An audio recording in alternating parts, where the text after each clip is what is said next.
بسم اللہ الرحمن الرحیم۔ حضرت قرسم خاتون صاحب کرامت ولیہ والدہ فرید الدین مسعود گنج شکر شیخ تاریخ عالم سلطان محمود غزنوی کو ایک حکمران فاتح اور بت شکن کے طور پر جانتی ہے۔ سلطان محمود غزنوی علماء اور اولیاء کا بے حد قدرداں تھا۔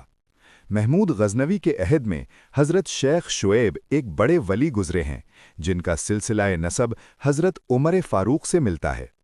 محمود کی بڑی خواہش تھی کہ ان سے رشتہ استوار کیا جائے، اس کے لیے وہ اپنی بہن کا نکاح آپ سے کرنا چاہتا تھا۔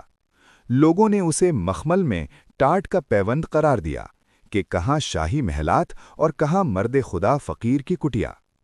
اس لیے درویش نے انکار کر دیا، مگر جب اصرار بڑھا تو کہا کہ اس خاتون سے پوچھ لیا جائے۔ مگر جب محلات میں رہنے والی ایک شہزادی جھونپڑی میں دلہن بن کر آ گئی، مرتے دم تک اس مرد درویش کے ساتھ رہیں اور پلٹ کر نہ دیکھا۔ سلطان محمود غزنوی کی وفات کے بعد سلطنت زوال کا شکار ہو گئی، تو حضرت شعیب اپنی زوجہ یعنی محمود غزنوی کی بہن اور اپنے 3 بچوں کو لے کر ملتان آ گئے اور وہاں رہائش اختیار کر لی۔ اس وقت شہاب الدین غوری کی حکومت تھی۔ بادشاہ نے آپ کو یہاں کا قاضی مقرر کر دیا۔ حضرت شیخ شعیب کی اولاد میں حضرت جمال الدین ایک منفرد شخصیت کے مالک تھے۔ محمود غزنوی کے اس بھانجے کا عالم شباب میں علم و فضل کا یہ حال تھا کہ جب کسی موضوع پر گفتگو فرماتے تھے تو بڑے بڑے اہل علم و دانش دنگ رہ جاتے تھے۔ علوم ظاہری و باطنی کے ساتھ ان کا کردار بھی بے مثال تھا۔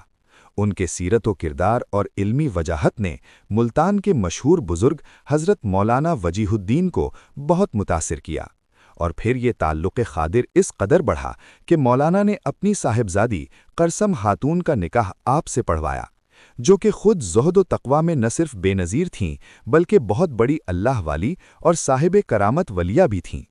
آپ کے بطن سے 4 بچوں نے جنم لیا، ان میں 3 لڑکے اور 1 لڑکی تھی۔ بڑا بیٹا عزیز الدین محمود اور بیٹی ہاجرہ بہت صالح عابد اور والدین کی طرح متقی تھے، جبکہ منجھلا فرید الدین مسعود گنج شکرہ اور اس سے چھوٹا نجیب الدین محمود متوکل کا شمار بہت بڑے اولیاء پاک و ہند میں ہوتا ہے۔ تاریخ و تصوف میں آپ غالباً واحد خاتون ہیں جن کو یہ فضیلت حاصل ہے کہ وہ بیک وقت 2 بڑے اولیاء کرام کی ماں تھیں۔ حضرت قرسم خاتون کے 4 بچے ابھی بہت چھوٹے تھے۔ فرید الدین مسعود گنج شکرہ کی عمر بمشکل 5 برس تھی۔ نجیب الدین متوکل اس سے بھی چھوٹے تھے کہ 574 ہجری میں ان کے والد محترم شیخ جمال الدین سلیمان نے وفات پائی اور قرسم خاتون بیوہ ہوئیں۔ شوہر کی وفات کے بعد 4 بچوں کی کفالت، تعلیم و تربیت اور نگہداشت کی ذمہ داری کا بوجھ آپ کو اٹھانا پڑا، مگر آپ نے بڑے عزم اور نہایت حوصلے سے ان نامساعد حالات کا مقابلہ کیا اور بچوں کی تعلیم و تربیت میں کوئی کسر نہیں چھوڑی۔ آپ خود چونکہ انتہائی برگزیدہ اور صالحہ تھیں اور رزق حلال کا بہت خیال رکھتی تھیں، رسول اکرم کا یہ ارشاد گرامی ہمیشہ آپ کے پیش نظر رہا کہ وہ جسم جنت میں ہرگز داخل نہیں ہوگا جو حرام کی کمائی سے پروان چڑھا ہو۔ سنن الداری۔ اس لیے رزق حرام یا مشکوک غذا نہ خود کبھی کھایا نہ بچوں کو کھلایا۔